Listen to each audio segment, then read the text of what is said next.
Welcome to Spaztastic TV. If you got some high quality audio, you can listen to the air conditioner on in the background.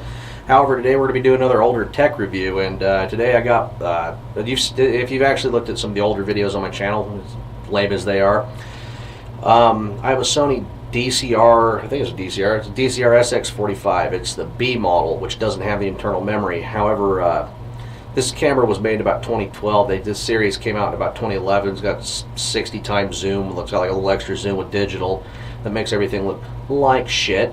But this is a standard definition camcorder. It's actually a surprisingly quality feeling camcorder. It feels a lot better in my hand than the Canon Vixia does, but whatever. It has a 2-channel stereo microphone, which is more than can be said for the camera I'm talking to you on. If you actually notice, it's still mono, even though I have an external microphone on it.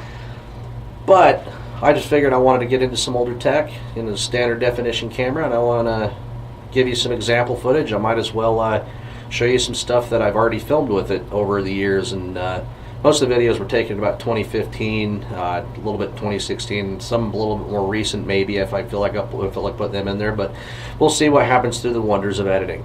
Anyhow, let's look at some clips. Why not?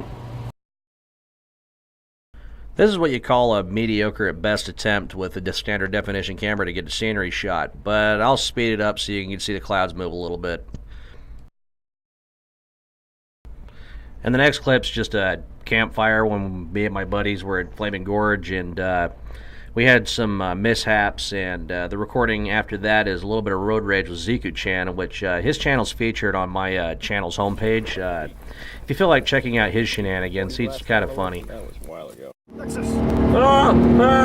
Holy Hey, shit, fuck crazy you, Lexus. driving. Fuck this. How fast are you willing to go? We're going fast. How fast are you willing to go? Oh, really? You're not willing to go 120?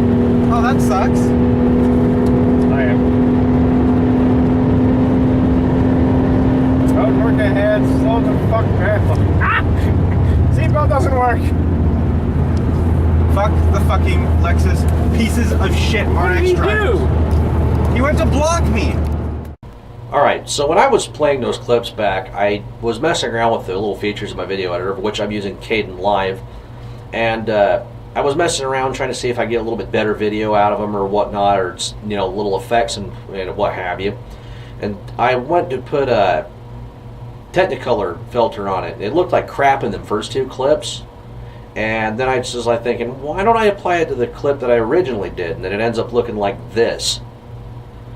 But then when I put it on the little road rage video right here, it takes it from looking all kind of dull and washed out to all of a sudden making it look like a color video, I guess.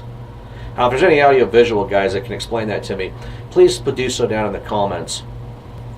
Anyhow, I do actually know the reason why it didn't, why it turned my whole entire studio red, and it has to do with the freaking, a little bit of the lighting and the fact that this camera sensor, for some unknown reason, on auto settings, likes to pick up reds and blues more than anything else, mostly reds and oranges. So in some of my videos I had the Donald Trump effect going on, like my arms probably appear kind of orangish. I don't know. Might be differences between the fucking equipment I'm using or not. Anyhow, what kind of pictures can this little thing take? And yeah, you can tell they weren't really all that great. About a half a megapixel camera that it has to take pictures in doesn't really do that well.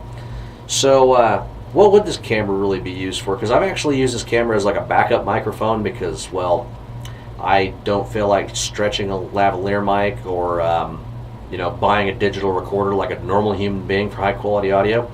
So I was thinking that we're going to switch cameras here in a second, and I'm going to test the stereo audio of this thing because that's probably the biggest strong point of this entire camera right here. That and battery life. But yeah, let's start off with that, and then I'll wrap this video up on this camera, and then loud techno music and shit will play.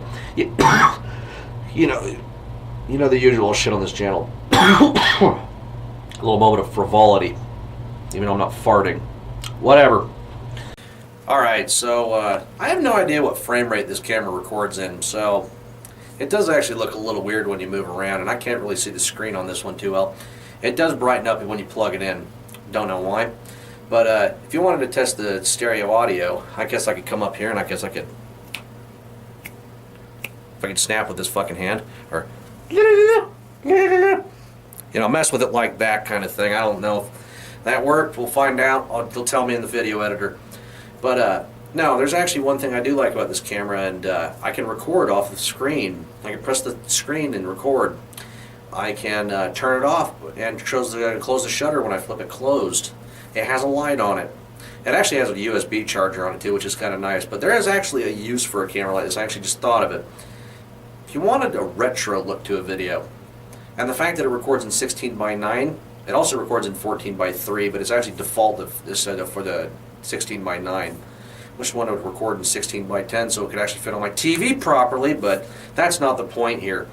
I really don't know where I'm going with the wrap up on this video, but this is what this camera can do, and it's actually, you know, it was a product of its time when HD was just becoming a thing, and everybody was starting to go out and go get HD this, HD that. I mean, it literally, this camera came up before Blu-ray. So you got to kind of understand why standard definition cameras were made to that late. I think these cameras were made until like 2014 even. But you know, it's not that long ago that standard definition ruled, and this was actually pretty good video quality for a digital camera, at least a standard definition one. And it's actually one of the worst recording cameras out of the name brand higher end cameras that I have. But you know, I hope you kind of enjoyed this little retro look. I guess you could call it retro, even though it's only like 5 years old, 6. But I hope you enjoyed this older tech. Maybe you got an idea for a video. If you actually want to find one of these cameras, you can find them on eBay from anywhere from like $50 to like $120. Some of them are still new in box, and they still want like full retail price on them, and I would pass on those.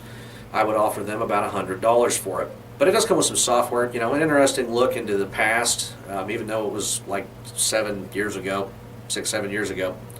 Anyhow, hope you had fun. I'm Spastastic. You're watching Spastastic TV. I don't want any comments on my shirt. Thanks for watching.